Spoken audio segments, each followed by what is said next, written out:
Hey historians, this is World History Day 14. This is 14C. Continuing on to talk about the ancient Indus River Valley, our ancient civilization of India. Cities like Harappa and Mohenjo-Daro that had that grid pattern of their streets, kind of laid out in a grid, that indicates that they had a central planning system. And what do we call a central planning system of a city? We call it a government.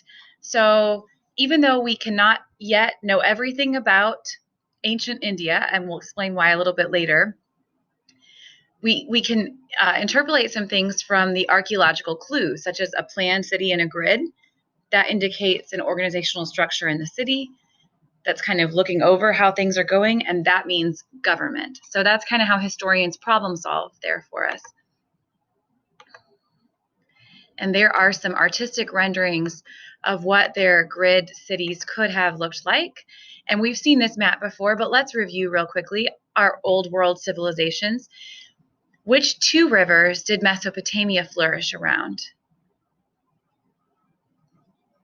Correct, the Tigris and the Euphrates. Which river did Old Egypt flourish around? That's the Nile. Now, today we're in ancient India, also called the Indus Valley, and that's a huge clue as to which river this civilization developed around. Yes, it's the Indus River. So we keep looking at these. Sometimes these old civilizations are called five river civilizations. We've got 1, 2 in Mesopotamia, the third in Egypt, fourth here, the Indus River, and the fifth in China, which will be the Huanghe River. Now, if there's government, usually that indicates there are leaders or a leader, a head leader of all of the government. And it's no different in ancient India.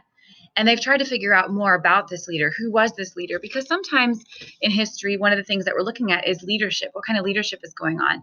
So they did, archaeologists did uncover this artifact. This seems to be an important person, this kind of forehead circle marker, kind of like my earrings today, but on the forehead, seemed to indicate importance in ancient India. And then all the intricate design. Was this one of the ancient leaders of the Indus River Valley? And I would say that more so the grid planning and the plumbing indicates government, but perhaps this was an important official.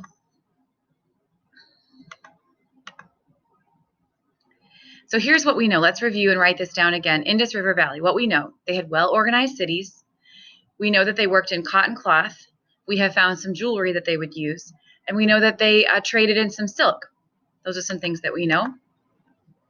And there's a picture of that grid city there. A grid planned out vertically and horizontally, like planning your city like graph paper. So you know if you're going north, you're always going, a certain numbered streets. So here are some people in modern day Pakistan walking around some of the ruins of Harappa and Mohenjo-Daro. So you can see the foundations of the buildings are still there, and that's what they're basing their knowledge of the grid pattern on. And the cities were built higher up than the surrounding land. This could protect them from the floods that would come with the monsoons. They did use those mud bricks, the bottom of which, the foundations of which we can still see today. And there's an indication of plumbing and sewers. And that does take some historical creativity to figure out that that's what that was used for. But some of it has to do with how they had drains in the homes, and then the things that they wanted to exit the home, it would slant down and away from the home and away from the water source. And they had a great bath of Mohenjo-Daro. So hygiene, apparently, in several details, was important to them. Another picture of the bath. Here's a picture of that drainage system we were talking about. So it's very similar to what a modern day plumber would set up. You kind of got to have those places where the pipes can go and take out what you don't want in your house, take that away.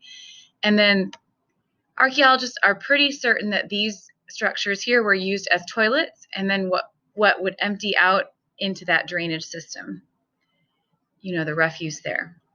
So right now, you are, according to archaeologists, looking at a picture of the oldest toilet in the world.